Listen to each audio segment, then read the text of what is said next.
তো ভূমিকম্প সময় আমরা কি করব? ধরেন এই মাত্র এখন ভূমিকম্প হচ্ছে, এই মুহূর্তে কি করব? প্রথমে আমরা কি করব? দিশেহারা হব না, মানে বিচলিত হব না, পাগলের মতো হয়ে যাব না, মানে আমরা মানসিকভাবে স্থির থাকতে হবে।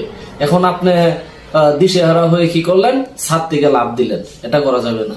আপনি জানালা দিয়ে লাফ দিয়ে দিলেন, এটা করা যাবে না। আপনি কি করতে হবে? প্রথমে মানসিকভাবে স্থির থাকতে হবে। 2 নম্বর হলো আপনি কি করবেন? ভবনের নিচতলায় থাকলে আপনি দৌড়ায়া খোলা আকাশের নিচে চলে যাবেন। খোলা আকাশ বলতে যেখানে কোনো গাছ নাই, কারেন্টের খুঁটি নাই, কোনো বিলবোর্ড নাই, বা এই বিল্ডিংটা ভেঙে আপনার উপরে পড়বে এরকম কোনো সম্ভাবনা নাই, এরকম একটা জায়গায় মানে খোলা আকাশের নিচে আপনি অবস্থান করবেন। আর আপনার যাওয়ার পরে ওই খোলা আকাশের নিচে আপনার বসার অবস্থানটা থাকবো এভাবে 2 পায়ের অগ্রভাগের উপরে, যে 2 এর উপরে বসবেন। তখন যখন আপনার ভূমিকম্প ঝাঁকুনি দিবে আপনি ঢুলতে পারবেন। আর যদি আপনি এভাবে বসেন, আপনি এইভাবে ঝাঁকুনি দিলে আপনি স্পাইনাল কর্ডের মধ্যে আঘাত পাবেন, মানে মেরুদণ্ডের মধ্যে আপনি আঘাত পাবেন। এই কারণে আপনি 2 এর উপরে বসবেন। এখন হলো আপনি বলতে পারেন আমি যদি ভবনের 2 তলায়, 3 তলায় বা 4 তলায়, 5 তলায়, 10 তলায় থাকতে পারি, আরো উপরেও থাকতে পারি, তখন কি করব? হ্যাঁ, ভূমিকম্পের স্থায়িত্বকাল হলো মাত্র 30 থেকে 40 সেকেন্ড। আমি কিন্তু সেকেন্ড বলছি, কোনো মিনিট না। 30 থেকে 40 সেকেন্ড, এর ভিতরে ভূমিকম্প যা করার তা করবে।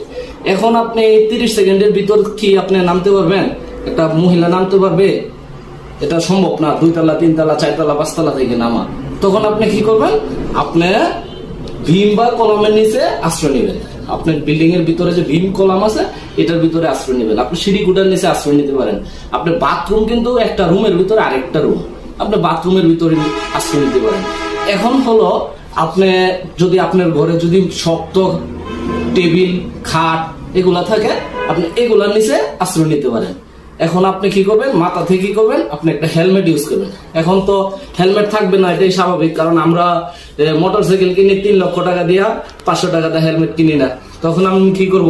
মাথায় একটা কুশন বা বালিশ দিব। এটাও নাই, আপনি একটা বই আছে না, বই দিয়ে দিবেন মাথায়। বইও নাই, আপনার 2টা হাত আছে না, হাত এভাবে দিবেন। কারণ কি? মাথা হলো আমাদের হেডকোয়ার্টার, মাথাকে আমাদের রক্ষা করতে হবে। ঠিক আছে? এটা হলো আপনি যদি উপরে তলায় থাকেন। এছাড়া আপনি কি করবেন? আপনি বিল্ডিং এর কর্নার পাশে অবস্থান নেবেন, কারণ কর্নার পাশে অবস্থান নিলে বিল্ডিং যদি ভেঙে পড়ে তখন আপনার কি হবে? এভাবে পড়বে। পড়লে কি হবে? এখানে বয় স্পেস থাকবে, এখানে আপনি সেফ থাকবেন। এই কারণে আপনি কর্নার পাশে অবস্থান করতে হবে। আর বিশেষ করে যদি আপনার বিম কলাম হয় রুমের ভিতরে, তাহলে বিম এবং কলামের পাশে অবস্থান নেবেন। এখন বলতে পারেন আমি বিল্ডিং এর ভিতরে নাই, আমি গাড়িতে আছি, এখন কি করব? গাড়িতে থাকলে কি করবেন? সেম একই অবস্থায় খোলা আকাশের নিচে রাখবেন। গাড়ি কখনো ওভারব্রিজের উপরে, ব্রিজের উপরে, তারপর